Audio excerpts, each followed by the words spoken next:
అది లేదు.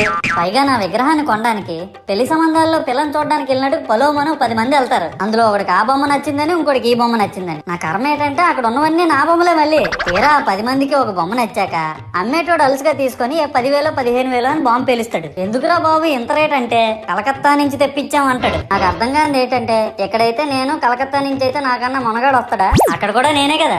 ఇలా నన్ను బజార్లో పెట్టి బేరం ఆడి నా మొహానికి ముసుగేసి వ్యాన్ ఎక్కిస్తారు. ఆ వ్యాన్ డ్రైవర్ గాడు నేను ఉన్నానని కూడా చూడకుండా ఏదో ఆలోచించుకుంటా డ్రైవ్ చేస్తా గతకల్లో గబ్బి గుబ్బి అని తించేసి నా కాల్లో చెయ్యి ఇరగొట్టేస్తాడు. ఈ విషయం చందాలు ఇచ్చిన చిన్నోళ్ళకి తెలిస్తే మళ్ళీ ఇరిగిపోయిన బొమ్మ పెట్టకూడదని ఏ బొమ్మ రాసి కవర్ చేసేస్తాడు. సరేలే, జరిగిందేదో జరిగింది, నా భక్తులే కదా, కూల్ బ్రో అని చిల్లయ్యే లోపు నన్ను పందిర్లో పెట్టి ముసుగు తీసి నాకన్నా పొడుగున్నే సౌండ్ బాక్సులు 2 నా చెవులు పక్కన పెట్టి డీజే గణేష్ బ్రో అని చెప్పి నా పాటలను కూనీ చేస్తారు. సరేలే పిల్లలు కదా, ఇప్పుడు కాకపోతే ఎప్పుడు ఎంజాయ్ చేస్తారు, కాసేపట్లో పూజ స్టార్ట్ చేస్తారని వెయిట్ చేస్తా ఉంటే ఆ 5 రూపాయల వ్రతకల్పన బుక్ చూస్తే